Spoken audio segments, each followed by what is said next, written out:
Thank you very much. I'm going to talk today about moving from data capture to conservation action. So really, high in Ireland, we went from records of bees and other insects into people out there on the ground taking action to help protect our pollinators.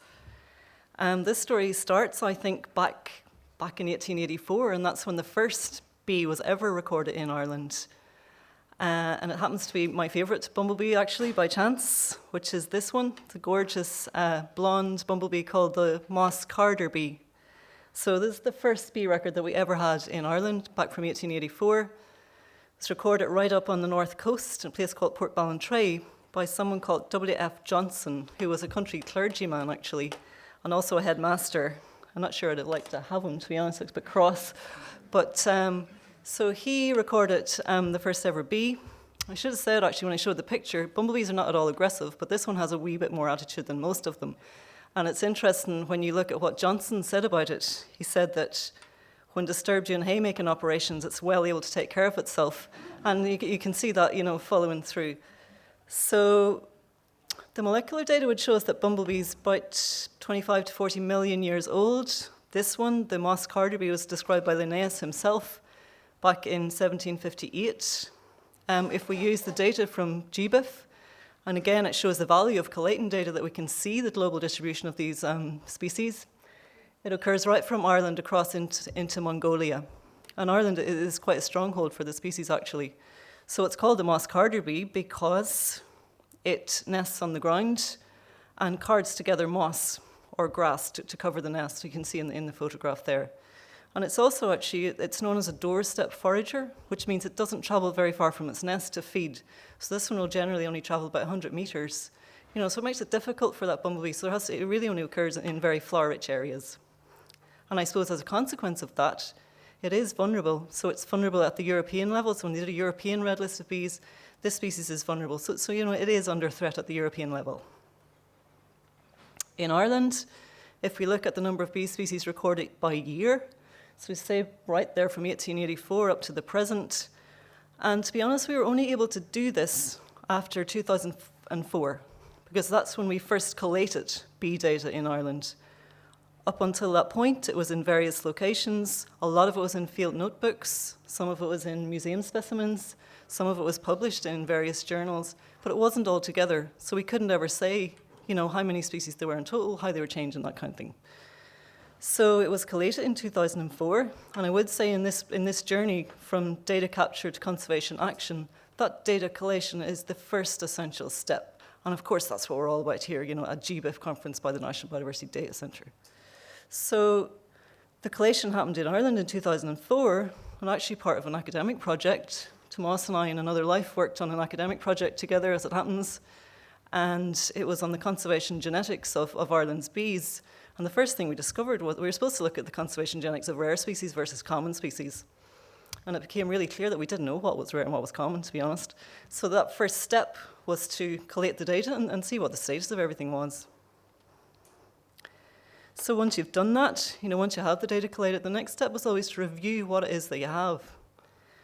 And again, if we go back to the moss carder bee, you can see in Ireland, from the 1800s to 1950, it was mainly recorded by a man called Arthur Stelfox, who worked in the Natural History Museum in Dublin. So a lot of the records around Dublin, into Wicklow, across to Clare. He seemed to have a friend in Lahinch, so he spent a lot of time over there. So the records followed Stelfox more than anything. In the next period of recording, I suppose from the 50s to the 80s, again, mainly done by one person called John Breen, who was then a professor, who later became a professor at the University of Limerick. And again, John, was recording bees. It was quite random, just around the country, stopping where he felt like stopping, really. Period after that, from the 80s to 2000, again, there was a man in Sligo and Leitrim called Don Cotton, so a lot of the records are concentrated around there. If you look down in the corner there in the southeast, I was looking and going, what's going on down there? And you check the records out, actually, it was a British field trip that came over to Wexford, and then they account for those records down the southeast corner. So again, you can see the records are quite random. They're very much following recorders rather than the distribution of the species. So what Tomas and I did back in 2004, 2005 was to try and generate new data. So we decided to do a habitat-based survey. So we identified all the different habitats that are of importance to bees. I guess these are probably the most important 6. What we decided to do was to survey sites for those habitats in each province. So in each of the 4 provinces of Ireland, we surveyed 2 sites for each, just to try and get a better feel for what bees were out there and what their status was. So again, for most habitats, we surveyed 8 different sites, except for Macair, because it only occurs in 2 provinces, so just 4 sites there. But straight away, because the data is being collected in a more structured way, you get more information back. So you can see there, the green dots means that of the 8 sites, that's where the moss carder bee was recorded. You can see straight away that, Macair and grassland really important for the species, whereas woodland, not so much. So we end up with a situation in Ireland where we had these 3 main collection periods: the 1920s with Arthur Silfox, the 1970s with John Breen, and then the project that Tomas and I were involved in 2004-2005. So you had these 3 really clear collection periods, which means that you can assess the changes that had been happening. And I think that's the really important 3rd step in this journey. So you have to collate the data, see what it is you have, and then do a conservation assessment to assess the conservation status of the species. So that's what we did in 2006. And really we find that more than half of our bee species, we've got 99 in total, so the honeybee plus 98 wild bees. We find that more than half have undergone substantial decline since the 1980s particularly. 3 species had become extinct. 1 has since been rediscovered actually, but at that time 3 species were extinct. And really the crux of it is that 1/3 of our bee species are threatened with extinction from the island of Ireland. Including gorgeous looking bumblebees, this is the great yellow bumblebee.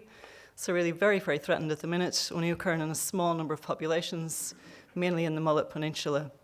The good news for the moss carder bee was that it seemed to be doing fine. What happened then was in 2007, the National Biodiversity Data Centre was established, and I moved there, when it was opened, and brought the database with me. And I think moving that into that long-term management, it is crucial. It's what we're talking about here today. So the data is then managed properly for the future. So it turned then into Bees of Ireland. And we'd done the conservation assessment. What we moved then into was a phase of trying to create new data streams for the future, because you always need more data. You always need to check how things are doing as you move forward. So for us in the National Biodiversity Data Centre, that's been about supporting professionals, but also about bolstering that information with information collected through citizen science. So we have put a lot of effort over the last number of years into trying using citizen science to better collect bee data. We have a whole series of different recording initiatives that hopefully appeal to, the very beginner right to more advanced, so that people can come on board at whatever level they, feel most comfortable. We have made ID guides freely available as far as we possibly can, so people can go onto the website and get those. And we've run, in my calculation, over the last 11 years, about 60 bee identification workshops. We also provide additional data on each species. And again, this, I suppose, is where the strength of the National Biodiversity Data Centre comes to fore, and that we have these systems that we can support the work that we're doing through technology. So we also have a system where you can call it species accounts. So you can go into any one species and get more information other than just the actual distribution. So again, for that moss carder bee, you can still see the map. But you can also get lots of additional information about nesting requirements, habitats, so on. And again, as Liam mentioned earlier, we've made it as easy as possible for people to send us in new data, whether it's through the online recording system or through the smartphone app. So if we look again at the moss carder bee, you can see over those various different collection periods, the number of recorders stayed really constant, funny. So around about 14. The number of records was also quite constant, fairly low, increased a little bit when Tomas and I did that systematic survey. And then if we look over the last 11 years, you can see that it's increased hugely just from putting in those efforts. So there's now 210 people who are able to go out and identify that species and send us in the information. And I suppose, of course, I'm biased, but I do think that's a really amazing value for money. You know, a small bit of effort here on our side in terms of training, mobilising people who are generous enough to get involved, provides you with vast quantities of really high quality data. You know, if you were to pay someone to go out and collect 1,292 records of them in Moss Carderby, it's not common. They'll cost a lot of money, you know, whereas, you know, you can generate that through citizen science. We also established the All-Ireland Bumblebee Monitoring Scheme back in 2012. It's the first of its kind, and Tomas might talk about it later, so I won't go into any detail. But it's a citizen science scheme, standardised methodology, so it collects scientifically rigorous trend data.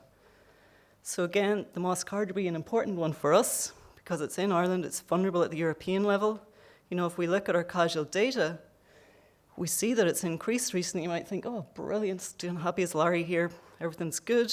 Whereas when we look at the monitoring scheme data, so that systematic data that gives us the trends, the changes in abundance, it's a totally different picture.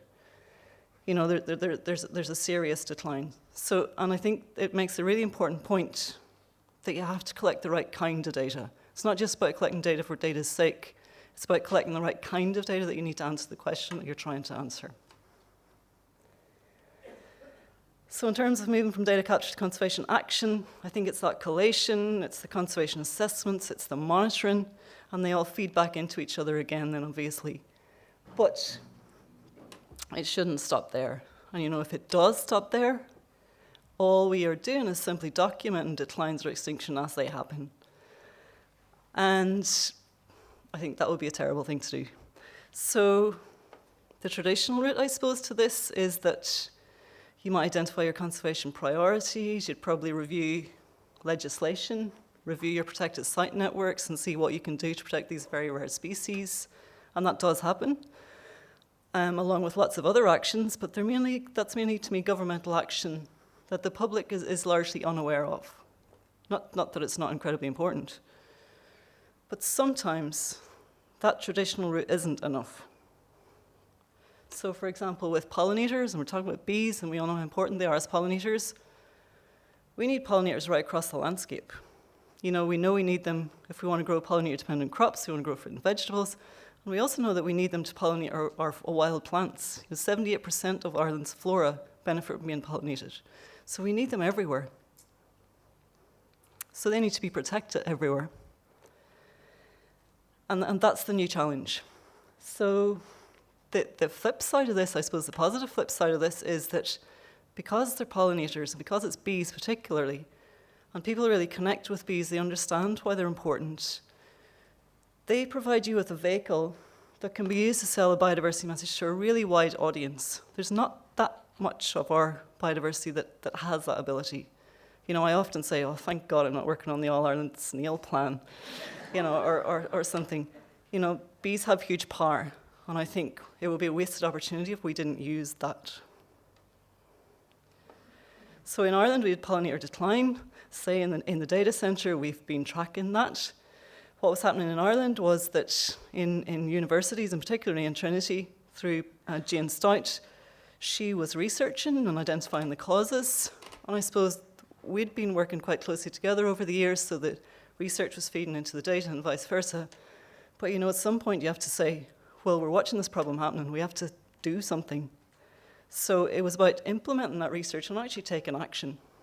So that's where the All-Ireland Pollinator Plan came about in 2015. And really it was just to agree a positive framework to try to address this problem that we're facing. So it's developed by a steering group. When we published it, it was supported by 67 governmental and non-governmental organisations. That's gone up actually to 89 now. And it's identified 81 actions to try and make Ireland more pollinator friendly again. To just say it was a bottom-up approach. You know, we didn't have to do it. We decided that we should. It was developed without funding, and it is a voluntary plan. So really, you know, the All-Ireland Pollinator Plan, it's about trying to make Ireland a place where pollinators can survive and thrive again. So it's about trying to make farmland more pollinator friendly, trying to make public land more pollinator friendly, and trying to make private land more pollinator friendly. And most of the actions are focused around that. It's about changing the way that we manage the landscape. There are various other actions as well to support all that, but the crux of it is change in the way we manage the land to better support pollinators. As I say, when we started this process, we had no idea if people were going to get on board with it, and we were overwhelmed, actually, by the amount of support that it did get. So to say, I think there are 89 organisations now who are supporting it. I want to pay special tribute to two of them, who are Board B and the Heritage Council, because I think, it was developed without funding, and they had the vision to see that if they put a small amount of funding towards it, there was something that could be achieved there. So Board B and the Heritage Council have co-funded a project officer position, and to be honest, as Liam said, if you don't have the human resources, there's very little you can actually do. So we're very fortunate we've got two. It's a one position, but it's run as a job share, double trouble, I call it. But so we've got two excellent project officers in Juanita Brown and Gemma Hughes. But really, it is a shared plan of action. It's not about one person, one individual, one type of sector doing something. It's about everyone getting involved. Say, it's councils, it's schools, it's businesses, it's gardens. There's no one who has, if you have some responsibility for some piece of land, there are positive steps that you can take to help solve this problem. And it is about all coming together to try and create networks of pollinator-friendly habitat. And I always think, it's one thing to ask people to help and say, we can all help, it's easy. But you can't do that unless you tell them what it is you're asking them to do. So a huge part of the plan has been just really trying to explain to people what it was we were asking them to help with. So we've been publishing these evidence-based guidelines for different sectors. This is one for schools, farmland, councils, local communities, businesses, gardens, faith communities. So each one has actions that you could take to help pollinators. And the thing is, these are all evidence-based actions. So these are things scientific studies have shown will work. The relevant sector feeds into development each time, and then we tailor the communication. So sometimes the actions are quite similar, but for example, faith communities is written a different way than the one for councils and so on. Each one has lots of different options. One local community is not like another local community, so there's lots of options that everyone can have a look, and hopefully everyone can do something to help. You get all the information on the website, pollinators.ie. And really what we find is that when we produce these evidence-based guidelines for different sectors, they really respond then, and people actually start taking it on board and taking action. So at this stage, most councils have embraced the plan and are making changes to management of public land. There's 140 local communities now that have made their towns and villages more pollinator-friendly through the Tidy Towns Pollinator Award. And at this point, there's 65 companies that have signed up as a business supporter and are taking action to help. So really we've had a huge amount of response to the plan right across sectors. So there is a huge amount of support within sectors, and there's also within the public at the minute. So there was an iResearch Insights, like Red Sea, one of those companies, did a poll, totally independent of the pollinator plan, just last month, and they found that 88% of the public want the government to do more. So there's a huge appetite for this just at the minute. And I suppose before I go on, I want to pay tribute because everyone's been incredibly supportive, and we're very grateful for that. And across sectors, we've just had so many people champion the plan. And I was looking at the first 5 rows in this audience, and there's 3 champions sitting just there. And I won't single you out, but one's a teacher, one works in a local authority, and one's a consultant. And we really have got that right across the board, that people have totally got behind this as an initiative. So I suppose, just coming towards the end, we didn't do this plan for the crack, or for the fun, maybe for the international people. We were trying to do something that was going to have an impact. So tracking whether or not you are having an impact, is a huge part of it. And there's 3 ways that we do that. We're tracking implementation of those 81 actions. So responsibility is shared out between the organisations who've supported. They have to report once a year on what they have done. We're also tracking the creation of pollinator habitats, so where people are taking action. We have a special mapping system where you can go in and say what it is that you've done. And then we track changes in the pollinators themselves, which is, the core work of the National Biodiversity Data Centre.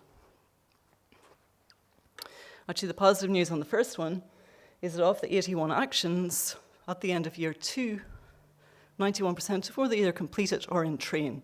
So people really have put their money where their mouth is, thankfully, and that's been very positive. Just briefly to say that the second system, again, which was developed for the National Biodiversity Data Centre through Compass Informatics, which is just to track those resources that are going back into the landscape. So we have this system called Actions for Pollinators. You can draw a polygon around your site, whether it's a farm, public land, a garden, a school, and say what it is that you've done. I think sometimes when we have a biodiversity plan, we don't track what's happening with it, or we don't all track together what we're doing to help. So I suppose we want to set this system up to try and address that. So with the system, the dots just show something, a location where something is happening. You can search by particular sectors. You can see what's happening with gardens, businesses, councils, and so on. Or you can search by the action, so you can see where people have reduced mowing or reduced pesticide use or whatever. And again, the idea was just to better coordinate actions locally. So you can zoom right in. This is a village called Dunboyne. The red dots are where people have made their garden more pollinator friendly. The orange dot is what the school has done, and then the pink dots are the local Tidy Towns group, what they've done. So the idea is, everyone working together towards the same goal. You can see on any of those dots what's actually happened. And again, it's very easy to submit information to the system. So I suppose just come to the end, if there's a problem, what do you do? I think you have to decide if it's important. You have to critically assess the problem and how serious it is. Identify the causes. Collectively agree a positive framework to address it. Identify evidence-based actions to help. Communicate those properly. Develop a partnership-driven approach where possible, and then track progress. Is it working? This is what I do when I have a problem. You probably think, oh, thank God I'm not married to you. But, and I suppose this is what we've been doing with the All Ireland Pollinator Plan. And there's one thing to me that drives that whole thing. And I've thought long and hard about this. Why the Pollinator Plan has been successful, and a huge part of it, I think, is data. And there's been huge strength in the plan being coordinated from the National Biodiversity Data Centre. So it has been about data, just to drive every part of it, to be honest.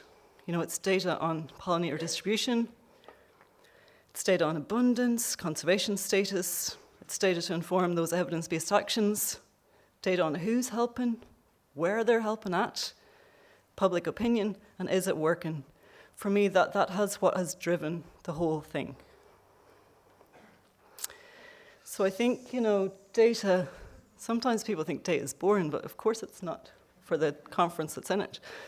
And data doesn't just document, it can be used to drive change. I honestly believe that. And I think we should never forget when we're talking about data, and sometimes talking about 4 million or 1 billion, hidden within all that, there are these amazing species, gorgeous species. And also hidden within all that are these people, amazing people, who've devoted huge amounts of their time, often voluntarily, to learn, to collect, to report, and to help drive this whole process forward. So just want to say thank you.